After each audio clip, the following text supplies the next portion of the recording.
de retour sur ce plateau. Merci à vous d'être restés fidèles et merci à ceux qui nous suivent pour la deuxième partie, viennent de nous suivre, de nous rejoindre plutôt pour la deuxième partie du débriefing des experts. Mes invités sont toujours avec moi, M. Mohamed Ibrahim. Vous êtes un expert en matière de gestion des conflits. Merci d'être resté avec nous. Monsieur Nou, vous êtes spécialiste des questions de piraterie maritime. Merci d'être resté avec nous. Et M. Hassan Ali, qui est lui un expert en relations internationales. Merci également d'être resté avec nous pour cette deuxième partie du débriefing des experts. Il s'appelle Mohamed Daoud Chehem, il est un candidat de l'opposition, il est mathématicien, il veut être le prochain président de Djibouti. Qui est réellement l'homme et quelle est l'offre politique qu'il propose aux Djiboutiens? Élément de réponse dans ce sujet signé Wendiam Valentin, commentaire Olive Adjakotan.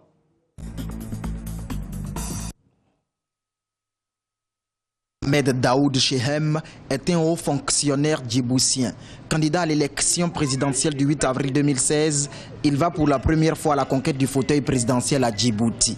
Il était membre du Front Afar pour la restauration de l'unité. De janvier 1991 à décembre 1993, ce natif de Tajoura au nord du pays connaîtra la prison. Actuellement, il est l'un des deux candidats présentés par la coalition de l'opposition, l'Union pour le salut national, à la présidentielle. En campagne, il dresse un bilan mitigé du président sortant Ismaïl Omar Guelleh. Ce que je reproche à sa gouvernance, c'est qu'avec les ressources qu'il y a dans le pays, que les gens restent dans la misère, que la population reste dans la misère. Donc, aujourd'hui, moi je peux vous dire que chaque famille, avec les ressources qu'il y a, chaque famille peut en bénéficier au moins de 50 000 francs de Djibouti par famille, si on distribue équitablement les ressources qui existent. Pendant les élections d'avril 2005 à Djibouti, seulement la troisième élection présidentielle multipartite du pays, Chehem est devenu un candidat de premier plan de l'opposition. Mais il a finalement abandonné la campagne en mars, citant le manque de fonds et l'intensification du harcèlement du gouvernement. Si on appliquait rien que la Constitution, la démocratie, on n'aurait pas posé la question sur la démocratie. Le problème chez nous, c'est la non-application de la Constitution, des lois votées, des lois promulguées, et tout le texte existe à Djibouti, c'est l'application qui manque. Et d'ailleurs, cette application s'est faite délibérément par le pouvoir. Né en 1948 à Djibouti, Mohamed Daoud Chehem est mathématicien de formation. Extradé de l'Éthiopie le 26 septembre 1997, il ne quittera la prison que 3 ans plus tard à la faveur des accords de 2000, lesquels mettront fin à la guerre civile qui déchirait le pays depuis 1991. Aujourd'hui candidat, il a dans ses priorités pour le pays l'unité nationale. Monsieur Hassan, vous connaissez bien l'homme que vous inspire sa candidature, la candidature de Mohamed Daoud. C'est une question? Oui. Non, je ne connais pas vraiment très bien le monsieur, mais comme les autres candidats. Il est un des candidats de C'est un des candidats comme les autres.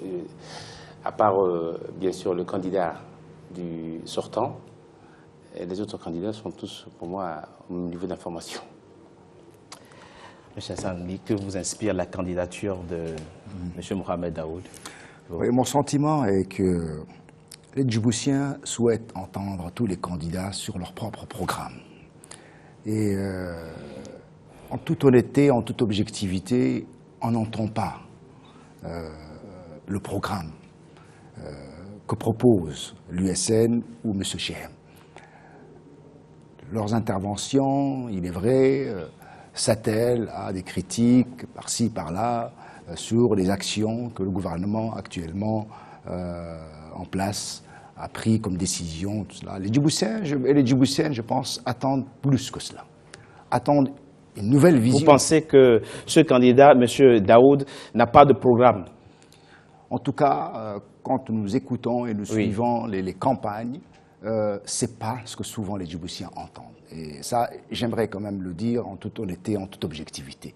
Et je pense que les Djiboutiens attendent beaucoup plus, attendent de voir et d'écouter des programmes concis, élaborés, qui leur permettent de faire le choix d'aller dans un sens ou dans un autre. Monsieur Ibrahim, il propose de distribuer 50 000 francs djiboutiens à chaque famille, que votre pays disposerait de ressources suffisantes au point où il est possible de distribuer, d'allouer à chaque famille 50 000 francs djiboutiens. Moi, je pense que même les pays riches, ils ne le font pas. C'est-à-dire, pourquoi mettre les gens déjà dans l'assistanat? C'est pas raisonnable. C'est pas une mesure crédible à vos yeux? C'est pas raisonnable. C'est-à-dire que on met les gens dans l'assistanat. C'est pas sérieux. C'est que tout travail mérite salaire. Si la personne, il faut apprendre les gens plutôt à pêcher que de donner des poissons. J'aurais souhaité qu'il fasse des allocations familiales, des allocations sociales existent. Elles existent dans ces pays. On en a des institutions. Les entreprises payent des charges. Il y a aussi beaucoup de mesures qui sont prises pour créer des emplois. Pourquoi mettre les gens dormir chez eux et les payer? C'est pas raisonnable. L'objectif, selon lui, c'est de combattre les inégalités sociales. Est-ce que la question des inégalités sociales est une question cruciale dans votre pays? Si oui, comment pensez-vous qu'on peut la régler, la question des inégalités sociales? Lui propose de distribuer ou d'allouer 50 000, c'est sa mesure à elle. Mais puisque c'est un problème possible qui pourrait exister chez vous, comment le régler? La question des inégalités sociales, à vrai dire, n'est pas une question propre à Djibouti. Oui. Dans beaucoup de pays africains, les inégalités sociales existent, et même au-delà, dans beaucoup de pays développés, les inégalités sociales existent. Il faut comprendre que jusqu'à les années après indépendance, et jusqu'à dans les années 90, 95, Djibouti était encore dans une politique de sécurité, dans une politique de stabiliser le pays encore. Le premier besoin était la sécurité. C'est ça. Le chemin vers le développement n'était pas encore lancé. Encore tracé. Et je peux vous le dire, nous-mêmes, on a été dans les lycées, dans le seul lycée qu'il y avait à Djibouti. Pour aller à l'université, il fallait aller à l'étranger. Il fallait aller en France, aux États-Unis, au Canada. Le développement n'a commencé que sur les acquis de ces sécurités-là. Et le chemin du développement, vous le savez très bien, il est long. Il est donc normal de voir qu'il y a des inégalités sociales. C'est ce qui doit amener effectivement que des actions soient prises pour réduire ces inégalités sociales. Et selon vous, quelle action peut-on entreprendre effectivement pour réduire ces inégalités sociales? 1500 étudiants, le ministre l'a rappelé ici, 1500 étudiants sortent chaque année de l'université de Djibouti. Il n'y a pas toujours d'emploi, donc il y a le risque de basculer dans la pauvreté, voire même la pauvreté extrême. Comment faire en sorte effectivement que la lutte contre la pauvreté apporte des résultats significatifs dans votre pays? Docteur Ibrahim, on a touché un mot. Il n'est plus de toute façon question aujourd'hui pour les Djiboutiens de continuer dans cette mentalité d'assistanat. La fonction publique, on le sait, elle est saturée. L'une des solutions, et nous pensons... L'État ne peut plus absorber ceux qui sont formés il ne peut plus, à l'université. Ce n'est pas le cas, ce n'est pas propre à Djibouti, on le sait. L'entrepreneuriat, permettre aux jeunes de pouvoir lancer leurs propres activités, c'est ça qui les encourage. C'est ça qui les encourage et qui les motive. Donc, à travers des institutions qui existent déjà, comme le Fonds de développement, qui permet aux ces jeunes-là d'obtenir des financements et des crédits pour pouvoir lancer leurs propres activités. L'accès au crédit est facile L'accès au crédit est possible à beaucoup de jeunes. On a constaté qu'il y a beaucoup de jeunes qui, effectivement, se sont lancés dans ces crédits et qui ont pu réussir leurs activités. Mais il y a lieu effectivement de multiplier ce genre de mécanismes et d'améliorer encore beaucoup de choses. Mais définitivement, la solution pour la jeunesse passe également par là. La formation professionnelle, on en a beaucoup parlé. On va en parler encore tout à l'heure et demain. Monsieur Nou, la question sociale, comment la régler, selon vous, ici à Djibouti? Merci Richard, parce que je pense que nous avons abordé le problème des inégalités sociales. Je pense que quand on parle d'inégalité sociale, le panel est très large. Bien sûr. Et une des premières étapes dont il faut agir, c'est déjà commencer par le bas, c'est-à-dire la lutte contre la pauvreté, déjà dans un premier temps. Et je pense que dans le gouvernement donc, actuel, sortant, je pense qu'il y a une politique qui a été développée, qui existe le Fonds social de développement, où effectivement aujourd'hui un certain nombre de ménages bénéficient d'une prime d'allocation de $100 par mois. Par mois. Par mois. Il y a des familles djiboutiennes qui bénéficient d'une allocation mensuelle de $100. Voilà. Mais à long terme, effectivement, comme il disait donc le docteur Ibrahim, il ne faut pas que les gens basculent dans l'assistanat. Ce n'est pas dans l'assistanat, effectivement. Et pour que ces 1500, effectivement, qui sortent de l'université et qui ne trouvent pas actuellement, comme on dit, effectivement, du travail, des débouchés, et plus particulièrement dans l'État, à la fonction publique, effectivement, c'est le problème dont vous allez aborder demain, c'est le problème de l'éducation, de la formation et de l'emploi. Parce que des opportunités sont là. Et avec tous ces développements dont le Dr Ibrahim parlait tout à l'heure, qui concernent aussi bien les zones donc franches industrielles qu'aussi bien les zones portuaires, il y a donc du travail qui est en perspective. Et la question maintenant, c'est comment ramener cette formation. Oui, mais en attendant de régler la question de l'adéquation entre la formation et le marché de l'emploi, ceux qui sont là maintenant et qui sont formés, comment on s'occupe d'eux? C'est ça la vraie question maintenant. Et moi, si je peux intervenir, puisqu'on nous évoque le si je peux intervenir, c'est-à-dire que la fonction publique, on l'a mis tant de gens. C'est-à-dire qu'on a créé cette université. Les premières vagues, ils l'ont intégrés dans les ministères. Ils ont tous été recrutés. Intégrés. Les premiers formés. Même mes propres étudiants qui sont actuellement dans les ministères des Finances, qui sont même dans les systèmes des Nations Unies. Actuellement, avec toutes ces infrastructures, parce que le développement est long, si on voit bien les cycles économiques, il y a la phase de démarrage, il y a l'expansion, il y a aussi le top qu'on arrive après le déclin. Djibouti, dans le contexte actuel, on est dans la phase de démarrage. Donc, on insiste sur la formation professionnelle. Sur cet axe-là, le gouvernement il fait beaucoup de choses. On a envoyé beaucoup de gens en Inde pour préparer pour les engins à venir. On a envoyé beaucoup de jeunes en Chine. Regardez le nombre de jeunes qui vont revenir, qui parlent cette langue. C'est quand même... On revient au candidat Daoud, puisque c'est à lui que cette deuxième partie est consacrée.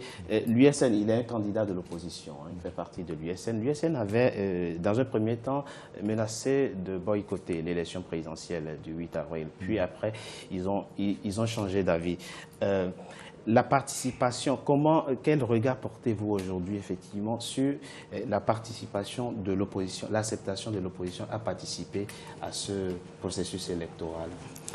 La réponse, je pense, est très simple. Tous les Djiboutiens ne peuvent être que ravis que le débat démocratique soit enrichi par la participation d'abord de plusieurs candidats, mais également par la présence donc de candidats issus de l'opposition. On le connaît par le passé, il y avait eu déjà boycott pour pouvoir joindre l'Assemblée nationale à la suite des élections législatives.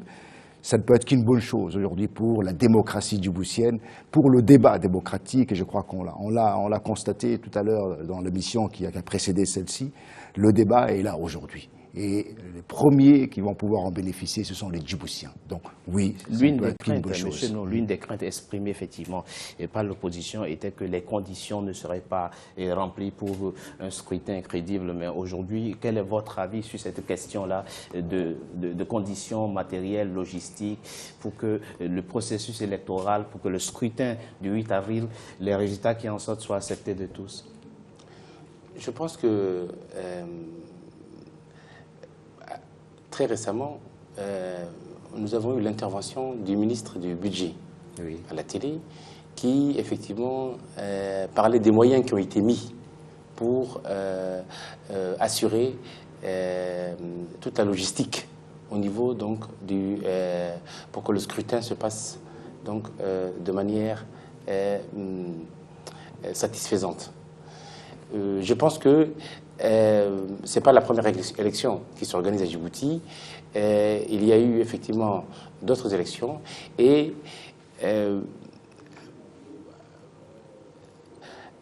comme donc, effectivement le disait donc, le ministre du Budget, l'ensemble de toutes les, comment on appelle ça, de tout le nécessaire pour organiser donc un scrutin et a toujours été assuré de manière correcte. Donc je pense que, à mon avis, je pense que les conditions sont réunies pour que la chose se passe correctement.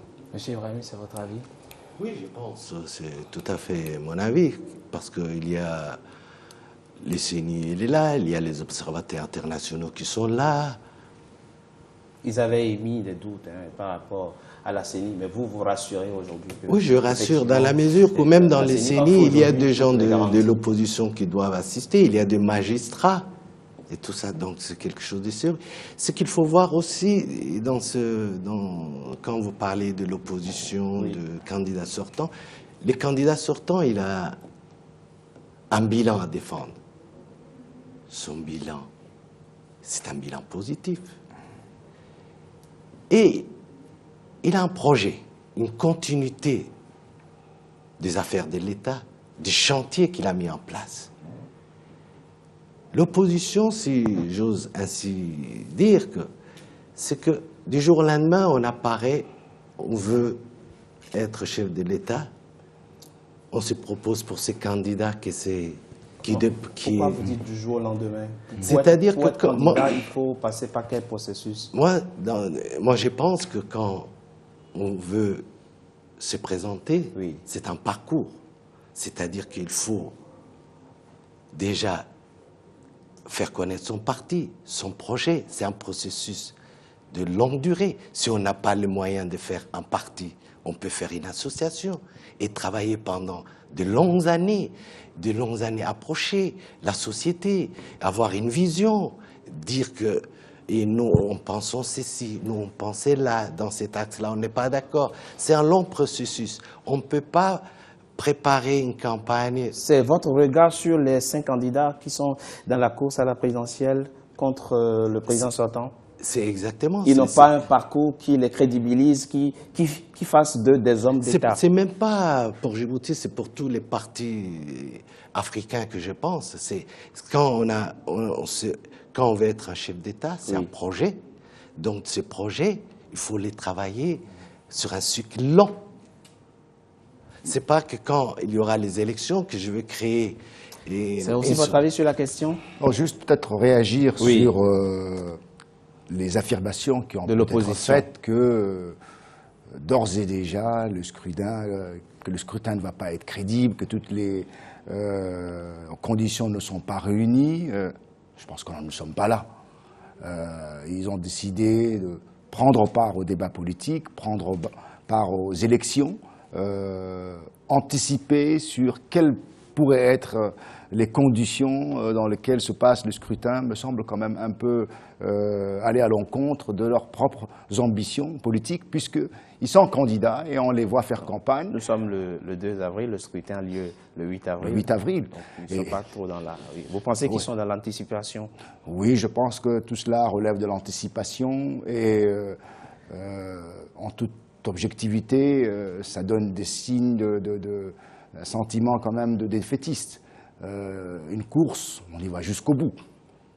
Et c'est au bout qu'on peut décider effectivement de voir si on a gagné, si on n'a pas, et tirer les leçons d'ici et là. Par rapport aux observateurs, les observateurs de l'Union africaine, de la Ligue arabe, de l'ECI, de l'IGAD, étaient déjà présents à Djibouti lors des dernières élections législatives. Ils ont fait effectivement une observation pendant toute la durée donc, de leur présence à Djibouti. Le rapport qu'ils ont fait relève des recommandations. Mais l'accord cadre de 2014 a beaucoup fait débat. Effectivement, l'opposition pense que les termes de cet accord n'ont pas été respectés. Quel est votre avis par rapport à cette question, puisque c'est le point d'achoppement principal entre l'opposition et l'UMP? Merci Richard. Et la majorité présidentielle. Merci Richard. Je pense que l'accord cadre dans sa majorité, il était plus ou moins accepté par l'opposition. Le point qui revenait tout le temps, c'était la question du CENI. Oui, la question effectivement de la composition de la CENI, oui. Du CENI, etc. Et je pense que Et au départ, effectivement, il y avait des menaces en disant qu'ils n'allaient pas participer, effectivement, parce que tant que cette question de CENI n'est pas réglée. Mais je pense que par la suite, l'opposition a pris, je pense, une décision sage et a mis de l'eau dans son vin, comme on dit, entre guillemets. Et donc, moi, je les félicite finalement d'avoir participé, effectivement.